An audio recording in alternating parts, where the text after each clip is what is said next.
Sok minden máson, amit Bence órája nem enged meg, hogy tovább túlságosan hosszan ragozzak, de egy valamit azért mégiscsak elmondok. Most az újságokban sokat lehet olvasni egy European Recovery Plan, fantasztikus nagy Barroso elnök úr újraválasztási kampánya során egy 200 milliárdos hatalmas csomag, amitől az Unió megsegíti a gazdaságot. Most ez a 200 milliárd is kutyafüle, persze, mennyiségét tekintve.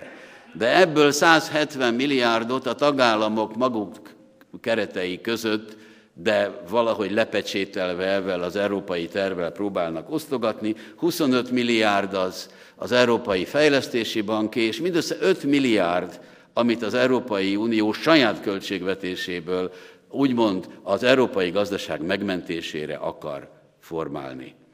Tehát ezek azt gondolom, hogy látszat dolgok. Ha ebből még tudom, hogy ennek 1,5 milliárdja az elmaradt térségeknek a szélessávú internettel való ellátása, akkor nem igazán látom, hogy ez a leggyorsabb beavatkozás lenne egy akút krízisbe, hogyha azt látom, hogy a másik 1,5 milliárd az a széndioxid megfogása, becsomagolása és a föld alá dugása, amit majd úgy 13-14-be fogunk intézni, akkor nem tudom, hogy a 2008-as pénzügyi válságot hogy kívánja az Unió kezelni. Azt, hogy a melyik társaság milyen érdekéről van szó, azt sokkal világosabban látom. Az Unió lehet megoldás, nem az ilyen extra ügyeivel, hanem azokkal az ügyekkel, a meglévő rendszerét, amivel Magyarországon lehetne élni, de nem úgy, hogy a 2007 és 2008 folyamán rendelkezésre álló pénzeknek 2008. december 31-éig mindössze a 16%-ához jutottunk hozzá. No, ezen kell változtatni, nem itt és most, de a következő urnáknál. Elnézést, hogy kampánykodtam, köszönöm a figyelmet.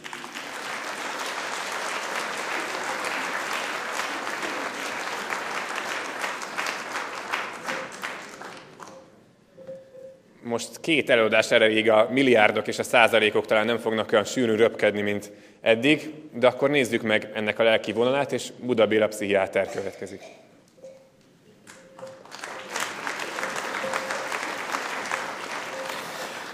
Köszönöm szépen, tisztelt hallgatóság! Azt hittem, hogy Bence említeni fogja, hogy én meg azt kérdeztem, hogy lehet-e vetíteni, vagy ne hozzak-e esetleg handoutot, vagyis kiosztható papírokat. Ezt azért tettem, mert nagyon nagy felelősség rövid idő alatt vállalkozni ilyen témára, és jó lett volna azokat a kontextusokat, fogalmi szerkezeteket felvillantani, amikben a pár szó, amiről beszélhettek, az teljesen érthetővé válik. Nem csak a gazdaságban vannak hamis proféták és álgyógyászok, hanem a lélektani értelmezésében is nagyon sok a félreértés a dolgoknak. Innen is szeretném kezdeni. Többféle válság van ma a világban is, nem csak Magyarországon, kettő nagy. Én szerintem van egy nagyon alapvető információs válság. Ez látszólag ellentmondás akkor, amikor az elektronikus, az informatikai társadalom világában vagyunk, minden elérhető, mindent tudhatunk.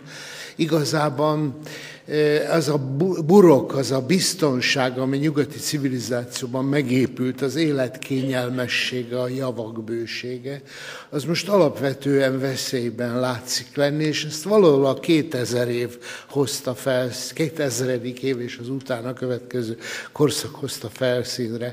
Évtizedekig éltünk az atomháború árnyékába, de valahogy azt a problémakört, mintha a közvélemény, közgondolkodás jobban tudta volna kezelni. Most ijesztő dolgok történtek a világban, még a világháború szörnyűségénél is tulajdonképpen szimbolikusan nagyobb sok volt a két ikertorony leomlása.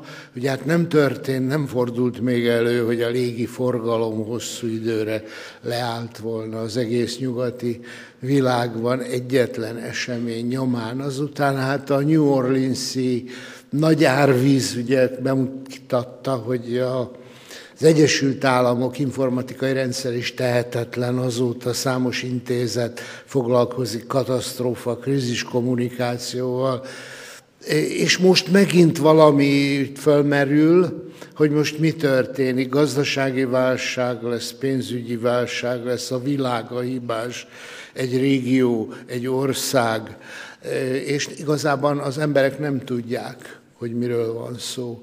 Valahol most látható, hogy el se hiszi a közvélemény, erre mutatnak a társadalom lélektani adatok, hogy persze, hogy lehet ijesztgetni az a néhány vállalkozó és az a kis rétege a társadalmaknak, amelyik most de facto pénzt veszít, ha veszít, az él át ebből valamit, a munkanélküli az körülbelül ugyanazt érzi a bőrén, amit korábban is érzett. Szóval borzasztó nagy zűrzavar van ebben a világban, igazában nem lehet tudni, hogy miről is van szó. És egyről biztosan van szó, hogy az az életmód és az az értékrend, ami eddig volt, az így ilyen megkérdőjelezetlenül a progresszió reményében, a fölzárkózás és a jóléti globalizáció és a biztonság globalizációja jegyében nem fog menni. Itt valamin váltani kell.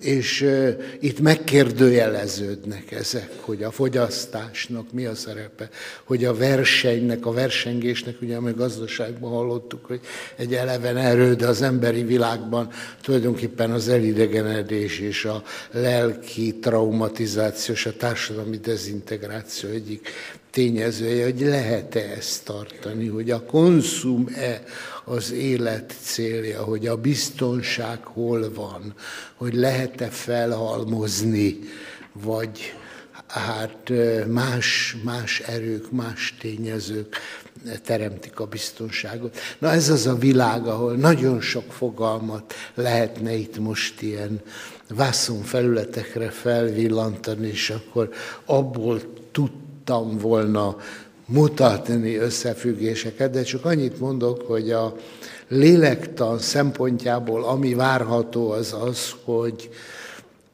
nagyon sok ember lelkileg bizonytalanná válik, ha a biztonság megrendül, szorongás jön. Ha a szorongás megjelenik, akkor ez elhárító mechanizmusokat indít el. Az egyik elhárítás az, ami most folyik. Ugye a nyugati világban erről már beszámolnak tanulmányok, hogy befelé fordulnak az emberek, nem akarnak tudomást venni, élik tovább a világukat, kikapcsolják azt a hírforrást, ami megzavarja őket. Aztán lehet a rossz stressz megoldó mechanizmusokhoz nyúlni, a kémiai anyagok itt vannak körülöttünk, de ugyanakkor lehet valamit változtatni. Na most a pszichológiában általában azt szoktuk mondani, hogy a krízis az a lelki fejlődésben és az emberi kapcsolatok világában az a tényező, ami a változást általában kikényszeríti. Ugye az ember nem szeret változni és változtatni. A biztonság egyik faktora az, hogy kiszámíthatók a dolgai. A válság ebbe belezavar. Szokták idézni, hogy a kínai nyelvben 2 karakter jelzi a krízist. A wei, az egyik karakter azt jelenti a veszély, a másik azt, hogy az alkalom. Na most, ha mondjuk lecsupaszítjuk ezt a jelenlegi helyzetet a krízis fogalomkörére, nem egyszerű ez sem, hogy minek nevezzük most, amiben vagyunk, vagy lehetünk, akkor azt mondjuk, hogy nagy veszély van, nagyon sok ember nagyon rosszul fog reagálni, erőszak törhet ki, dezintegrálódhat az élet sok olyan szerkezete, ami nélkül nagyon nehezen, fájdalmasan fogunk élni. Egyáltalán ugye csak gondoljuk a közbiztonságra, vagy gondoljunk arra, hogy életek megtakarítása és hosszú időn át nélkülözött erőforrások, félretett erőforrások mehetnek